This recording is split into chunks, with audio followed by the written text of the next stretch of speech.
그럼 이제 제일 중요한 게 이쪽에 있는 붉은색 수직선에 이쪽에 있는 이 그리드 라인을 이렇게 이동시키는 거. 그쵸?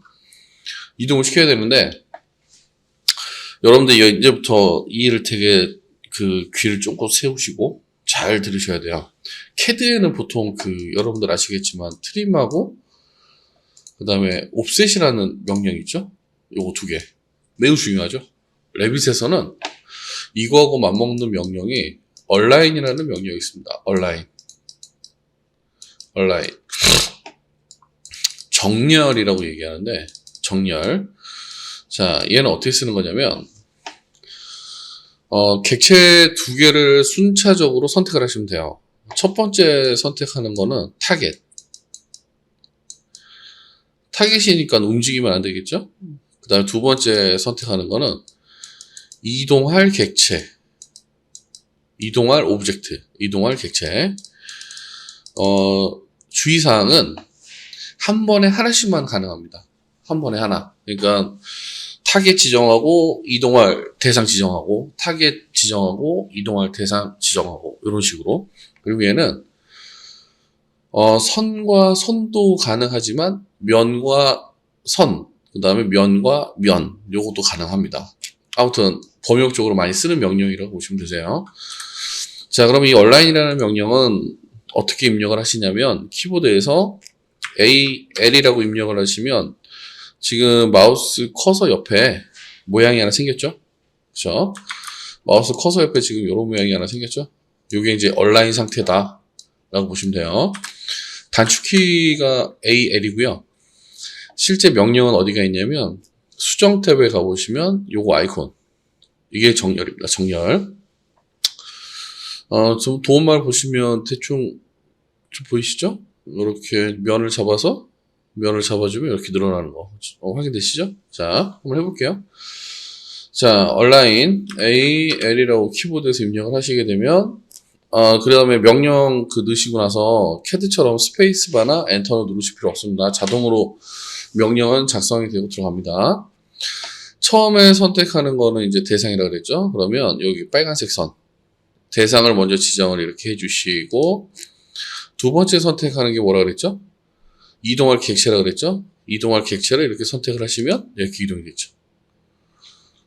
보이시죠? 자, 다시 한번 해볼게요. 자, 다시. 잘 보세요. 얼라인이라고 이렇게 명령을 내리고요. 얼라인. 처음에 선택하는 거는 움직이지 않는, 그러니까 타겟이라고 타겟을 먼저 선택을 이렇게 해주시고, 두 번째 선택하는 거는 여기서 이동을 해야 될 객체를 이렇게 선택을 하시면 얘가 이렇게 이동이 됐죠. 됐죠? 자, 요게 이제 얼라인이고요. 자, 이제 첫 번째 거를 여기다 복사를 했으니까, 이동을 했으니까, 두 번째도 만들어야 되고, 세 번째도 만들어야 되고, 네 번째도 만들어야 되고, 이때 가장 편하게 할 수 있는 게 캐드에서는 copy라는 명령이 있죠. 당근, 레빗에도 copy라는 명령이 있고요. 레빗에서는 CO라고 되어 있습니다. 단축키가. 자, 한번 해볼게요. 근데 이제 좀 방법이 다른 게, 레빗에서의 이 copy라는 명령은, 레빗에서의 copy는 제일 처음에 객체를 먼저 지정을 해야 돼요. 그러니까 여기 있는 이 X1이라는 걸 먼저 지정을 하셔야 되고, 두 번째가 옵션을 선택을 좀 하셔야 돼요. 옵션 선택. 이제 물론 한 번만 하시면 되는데, 이 옵션에는 다중 카피라는 게 있고요. 멀티플. 그 다음에 컨스트레인, 구속이라는 게 있습니다. 얘를 체크를 해주시고, 세 번째가 베이스, 그러니까 기준점을 찍고, 그 다음에 이동할 객체의 지점들을 이렇게 찍어주시면 이렇게 카피가 이루어집니다. 한번 해볼게요. 자, 잘 보셔야 돼요. 처음에 선택하는 거는 대상. 자, 대상을 이렇게 선택을 하시고, 대상을 이렇게 선택을 해주시고, 자, 대상을 이렇게 선택을 하시고, 그 다음에 키보드에서 CO라고 입력을 하시면 돼요. 여기가 카피 아이콘입니다. 요걸 누르셔도 되고, 자, 선택을 하시고, 얘를 누르셔도 되고요. 선택을 하시고 C5라고 입력하시면 되고요. 됐죠? 자, 그 다음에 제가 아까 두 번째 옵션을 좀 보셔야 된다 그랬죠? 옵션. 자, 여기 옵션은 바로 여기 있습니다. 다중이라고 되어 있는데 지금 체크가 풀려 있죠. 여기 풀려 있는 상태에서는 자, 기준 찍고 두 번째 찍고 더 이상 못 가죠. 아시겠죠? 무슨 말인지? 자, 반드시 카피하실 때는 이렇게 다중을 체크를 해주셔야 돼요. 그 다음에 그 옆에 있는 구속은 꼭 체크를 안 하셔도 돼요. 사실은 이거는 이 구속 같은 경우에는 체크하라고 하시는 분도 있고 안 하시는 분도 있는데 이걸 안 하게 됐을 때는 어떻게 되냐면 이런 경우가 생기죠. 요렇게 지키는 경우, 요렇게 이런 식으로 들쑥날쑥하잖아요. 그렇죠? 근데 자, 제가 선택을 하고 카피를 한 다음에 구속을 체크를 한번 해보겠습니다.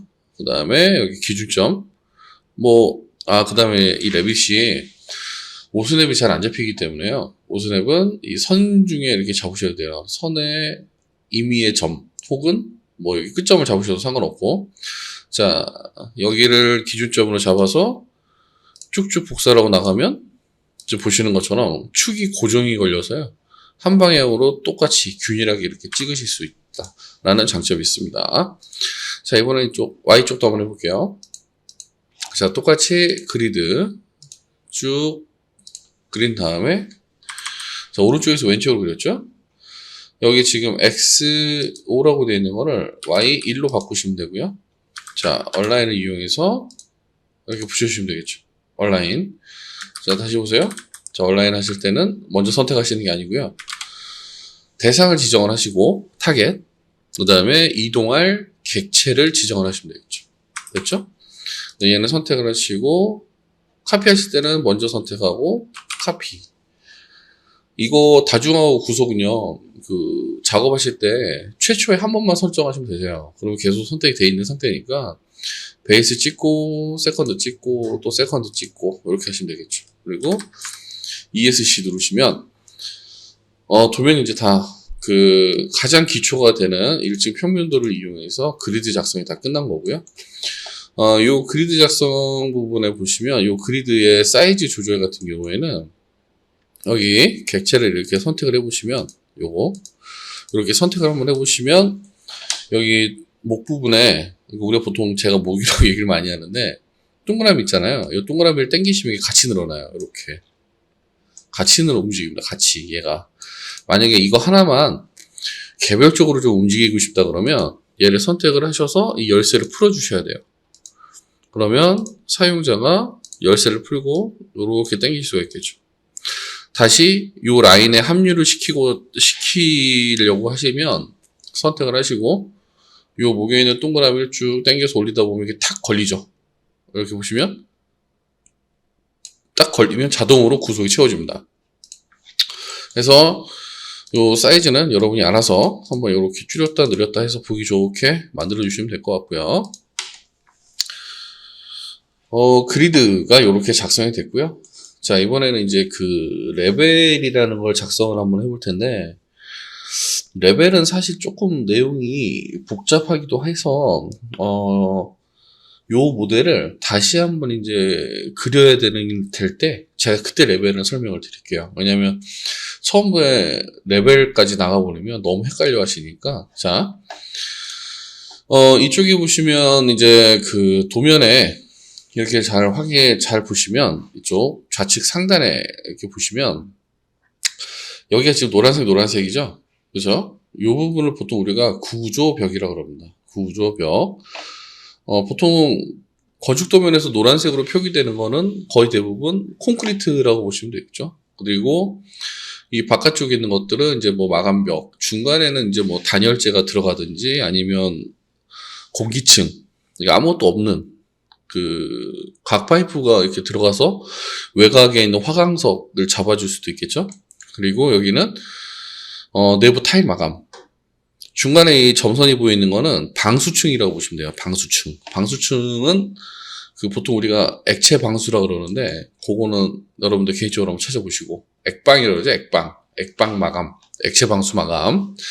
자, 해서 요 일단 두께를 먼저 좀 재셔야 될 텐데 두께를 재는 명령은 두 가지가 있습니다. 뭐가 있냐면 DI라는 거를 사용해서 재는 방법이 있고, 그 다음에 이쪽에 있는 길이 재는 아이콘을 이용을 하시는 방법이 있고, 요 방법. 자, 첫 번째 거 한번 보여드리면, 이거 잘 보셔야 돼요. 자, 키보드에서 DI라고 이렇게 입력을 하시면, 전체적으로 치수창으로 바뀌게 되죠. 그래서 치수를 재고 싶은 첫 번째 라인을 선택을 하시고, 두 번째 라인을 이렇게 선택을 하신 다음에, 치수선의 위치를 이렇게 클릭하시면 돼요. 그럼 이제 얼마지 나오죠. 그렇죠? 이게 첫 번째고, 두 번째 방법은, 자, 여기 보시면, 여기 길이 재는 아이콘 있죠? 두 참조간 측정, 디스트 해서, 첫 번째, 선상에 아무데나 찍으시고, 수직으로 마우스를 내려서 찍어주시면, 지금 여기 보시는 것처럼, 길이가 요렇게 나오죠. 요거는 임시 그거라서 ESC 누르면 바로 지워집니다. 됐죠? 자, 200이라고 나오는데, 앞에 잠깐 말씀을 드렸던 것처럼, 재질을 하나 만들고요. 그 다음에 벽체를 작성을 하고, 그 다음에 그 재질을 활용을 해서, 이제 바닥까지 한번 만들어 보도록 하겠습니다. 뭐 그렇게 어려운 내용은 아닌데, 조금 이제 헷갈릴 수 있으니까 잘 봐주시면 좋을 것 같아요. 재질을 제가 먼저 만드는 게 편하다고 말씀을 드렸는데, 사실 이제 좀 숙련된 작업자들은 계속 진행을 하면서 재질을 만들어요, 그냥. 그런데, 처음에 이제 레빗을 하실 때는 이 재질을 만드는 게 좀 많이 어렵거든요. 까다롭고. 그래서 잘 보시면 될 것 같아요. 자, 재질 창은 어디냐면, 관리 탭에 보시면 있습니다. 관리.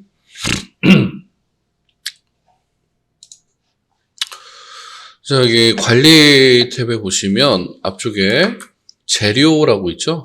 아마 영문판에서는 매트리얼이라고 되어 있을 텐데요. 요거를 선택을 하시게 되면 지금 보시는 것처럼 요런 창이 이렇게 열립니다. 창이 열리는데 지금 제가 한번 설명을 했던 것 같은데? 설명 한 번도 안 드렸나? 한 번도 안 한 건가? 자, 제가 좀 헷갈리네요. 야. 이쪽에 보시면 이 재질은 기본적으로 오토데스크 매트리얼이라 그래서 오토데스크에서 나오는 거의 모든 제품들하고 재질을 공유를 하기는 하는데 사실 이게 재질을 잘 공유한다고 말씀드리기에는 약간 조금 아쉬운 감이 좀 있어요. 왜냐면 이제 맥스 쓰시는 분들은 대부분 V-ray 매트리얼을 많이 사용을 하시잖아요. 그렇죠? 그래서 V-ray 매트리얼하고는 약간 좀 호환성이 많이 떨어집니다. 그리고 스케치업하고도 그렇게 호환성이 좋아 보이진 않아요, 사실. 그래서 보통 이제 이쪽 레빗 하시는 분들 같은 경우에는 나중에 이제 후 작업을 해야 될 경우에 이제 맥스 하시는 분들이 파일을 받아서 이제 재질부터 막 다시 씌우고 이런 작업들을 좀 하시는데 요새는 이제 루미온이나 트윈모션이라 그래서 실시간 렌더 툴 혹시 아실 것 같은데 다들 그런 걸 좀 많이 사용을 하고 있습니다. 실제 실무에서는. 자, 이쪽에 보시게 되면 이 음영 처리 부분이 이제 쉐이딩 상태의 모습을 보여주는 거고 표면 패턴은 이제 뭐 해치의 간격이라든지 이런 거를 보여주는 거고요. 그 다음에 절단은 평면도 상에서 보이는 벽의 패턴이라고 보시면 되세요. 그래서 재질을 작성을 하실 때는 자, 이쪽 중간에 지금 전체 재질이 다 이렇게 차지하고 있는데 이거 외에 내가 추가로 더 필요하다 그럴 때는 요걸 누르셔야 됩니다. 요거. 자, 요 아이콘을 눌러주시면 아래쪽으로 이제 재질이 열리죠. 아래쪽. 얘를 조금 확대를 해주시면요. 홈 탭 안에 오토데스크 재료라는 게 있고요. AC 재료라는 게 따로 있어요. 그래서 보통은 이제 오토데스크 재질을 열어놓고 작업을 하다가 없으면 이제 AC 재료로 가기도 하는데요. 그냥 AC 재료로 쓰시는 것도 나쁘진 않습니다.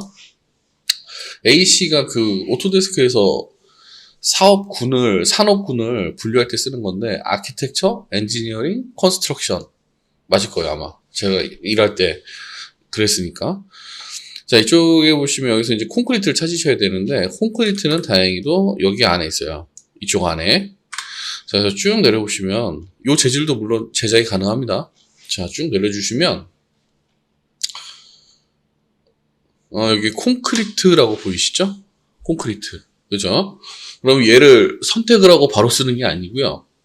왜 그러냐면 복제라는 걸 좀 해주셔야 되는데 레빗은 이걸 왜 복제를 하냐면 그 프로젝트를 이렇게 하시다 보면요. 이런 식으로 이제 1층, 2층, 3층 이렇게 이제 형성이 되는데 1층에서 이제 색상을 그 사용자 쪽에서 약간 좀 어두운, 다크한 뭐 요런 색깔을 요구를 했는데 나중에 2층에서 또 다른 색상을 요구를 하실 수가 있거든요. 근데 여기다가 여러분들이 한 가지 색을 적용을 해서 이 바닥을 찍어버리시면 이 세 개가 바닥이 동시에 바뀌어요. 색상이. 그러시면 안 되겠죠? 그렇죠? 그래서 이쪽 BIM 프로젝트, 그러니까 레빗을 사용하는 대부분의 프로젝트에서는 이 재질을, 여기 있는 이 재질을 듀플리케이트, 그러니까 복제를 해서 사용을 합니다. 자, 복제하시는 방법은 이 이름을 이렇게 한번 선택을 하시고 요거 마우스 오른쪽 버튼을 이렇게 눌러주시면 여기 복제라고 있죠. 그래서 복제를 선택을 해주시면 돼요. 그럼 여기 콘크리트 점 뭐 이렇게 나오는데 여기 뒤에 붙은 숫자는 이렇게 지워주시고 제일 앞쪽에다가 00점 하시고 엔터를 딱 누르시면 돼요. 그러면 숫자가 붙어 있기 때문에 이 재질이 이제 제일 위로 올라가죠. 그러면 이제 여러분들 나중에 찾기 편하겠죠. 그래서 이제 작업을 쭉 하시다 보면 이 프로젝트에서 사용되는 재질 같은 경우에는 이런 식으로 네이밍을 하나 정하는 기준을 세워주시면 좋겠죠. 보통 제가 작업하는 데는 00은 구조, 그 다음에 01 같은 경우에는 외부 마감, 그 다음에 뭐 02 같은 경우에는 내부 마감, 이런 식으로 해서 좀 분류를 해 놓거든요, 재질을. 그럼 이제 나중에 재질이고 찾기도 편하고, 그리고 이제 필터 적용할 때도 조금 편한 감이 좀 있습니다. 자, 그거는 이제 나중에 또 재질 할 때 또 설명을 제가 좀 드릴게요. 여기서 콘크리트를 선택을 하시고요. 그 다음에 확인을 눌러주시면 되세요. 콘크리트 만드신 거 확인을 딱 눌러주시면 이제 콘크리트란 재질이 만들어진 거고요. 이쪽에 이제 벽을 한번 세워볼게요. 자, 벽을 세우실 때는 건축 탭에 가셔도 되고 구조 탭에 가셔도 되는데 일단 오늘은 뭐 건축 탭으로 가셔서 벽을 한번 선택을 한번 해보시죠. 자, 벽을 선택을 하시게 되면 지금 보시는 것처럼 이쪽에 특성 창에 여기 특성을 눌러보시면 여러 가지 벽의 형상들이 다 보입니다. 이 벽을 그대로 쓰진 않고요. 대부분 이제 아까 보셨던 내부 편집하시고 복제해서 그렇게 해서 사용을 합니다. 자, 두께가 200이니까 같은 200을 한번 골라볼게요. 자, 여기서 일반 200mm라는 걸 제가 선택을 이렇게 했어요. 자, 선택을 하시고 선택을 하고 여기서 바로 그리면 이제 벽이 나오는데 벽도 그냥 이렇게 그리시는 게 아니라 일종의 좀 옵션이 있어요. 어떤 옵션이냐면 얘도 똑같은 원리죠. 200mm 벽만 있는 게 아니라 여러 가지 벽이 있고 그 다음에 재질에 따라서 벽도 구별이 돼야 되는데 이 상태에서 작업을 하시게 되면 똑같아진다는 거죠. 그렇죠? 그래서 어떻게 하냐면 얘도 유형 편집 에디트 타입이라는 이 유형 편집을 눌러서 복제를 하셔야 돼요. 얘도 복제를 하시는데 일반적으로 건축 도면에서는 아마 그 하시는 분들은 아시겠지만 뭐 C1 아니면 뭐 WC1 이런 식으로 해서 네이밍을 주시게 되잖아요. 근데 지금 현재 보고 계시는 이 도면에서는 그런 네이밍 기준이 없기 때문에 THK200 하신 다음에 언더바 C 이렇게 지정을 해주시면 되겠죠. 이름을 보고 대충 이게 뭔 벽인지는 구별할 수 있어야 되기 때문에 저는 지금 어떻게 줬냐면 두께가 200, 그 다음에 재료는 콘크리트 이렇게 구분을 해서 이름을 줬습니다. 저는 이렇게 주셔도 되고 아니면 여러분들 편한 대로 주시면 되는데요. 한 가지 아셔야 될 거는 이름만 보고도 이게 대충 뭔지는 아셔야 돼요. 그래야지 이제 다른 작업자들이 와서 작업을 하더라도 헷갈리지 않겠죠. 자, 확인 눌러주시면 되고요. 자, 그 다음에 여기 구조 탭에 보시면 여기서 뭔가를 수정을 해야 되는데 이 구조의 옆에 있는 이 편집 버튼에서 수정 가능한 게 뭐가 있냐면 벽의 두께 이게 첫 번째고요. 두 번째 수정 가능한 게 재질, 그 다음에 세 번째 수정 가능한 게 용도. 여기 세 가지를 수정을 하실 수가 있어요. 뭐 하나 더 있는데 그거는 나중에 하시고. 자, 구조에서 편집 버튼을 이렇게 눌러주시면 지금 보시는 것처럼 여기 구조, 이게 이제 기능이거든요. 아까 제가 말씀드렸던 세 번째 거, 구조제냐 하지제냐 뭐 단열 공기냐 뭐 이렇게 지정을 하실 수가 있는데 사실 구조 외에는 별 의미가 없어요. 자, 그리고 지금 여기서 이제 재료 지정을 하시게 될 텐데요. 이 글씨를 이렇게 클릭 한번 해보시면 뒤쪽에 요 박스 뜬 거 보이시죠? 여기 이렇게 요거 박스, 요 박스를 이렇게 선택을 해주시면 돼요. 박스를 선택을 하시면 아까 그 재질 편집기가 이렇게 열리게 되고요. 쭉 위에 올려보시면 여기 콘크리트 만들어 놓으신 거 있잖아요. 그죠? 요거를 선택을 하시고 확인을 눌러주시면 이제 재질이 콘크리트가 들어갑니다. 그리고 뒤쪽에 보시면 두께 지정이 여기서 가능하고요. 자, 그리고 나서 확인 버튼을 이렇게 딱 눌러주시게 되면 이제 확인, 새로운 벽체 유형이 만들어졌습니다. 벽체를 그리실 때 대략 한 3가지 정도의 방법으로 벽을 그리시게 되는데 캐드에서 그리시는 것처럼 이렇게 중심 찍고 중심 찍고 중심 찍고 중심 찍고 다시 중심 찍어서 이렇게 그리시는 방법이 있고요. 이게 첫 번째 방법. 자, 두 번째 방법은 벽을 선택을 해서요. 여기 보시면 이제 직사각형 있죠? 직사각형을 눌러서 여기 교차점에서부터 반대쪽 교차점까지 이렇게 찍어주는 방법이 있습니다. 이게 두 번째 방법. 자, 세 번째 방법은 자, 벽을 선택을 해서 여기 교차점을 직사각형을 이용해서 조금 이제 크게 그리고 얘를 얼라인으로 이렇게 붙여버리시는 방법이 있습니다. 이런 식으로 얼라인으로 이렇게 얼라인으로 이렇게 붙여주는 방법이 있습니다. 이 방법까지 해서 세 번째 방법, 3가지. 이 방법을 쓰는 이유는 이 도면을 100% 맞는다라고 보기 어렵기 때문에 그렇게 맞춰주는 거라고 보시면 되세요. 좀 설명을 나중에 다시 드리겠지만, 그리고 이 벽 같은 경우에는 그리시고 나면 기본적으로 하얀색으로 나오거든요. 이게 왜 그러냐면 지난 강좌에서 말씀드렸죠. 음영 처리 버튼을 안 눌러서 그렇습니다. 여기서 반드시 음영 처리를 눌러주셔야 원색이 이렇게 다 보이세요. 아시겠죠? 일단 생각보다 앞에서 조금 설명이 길어져서요. 일단 오늘 이번 강좌는 여기서 좀 제가 종료를 하고요. 다음 강좌 때 이 벽에 대해서 어떤 방식으로 그리는지 조금 더 설명을 좀 드리도록 하겠습니다. 자, 수고하셨습니다.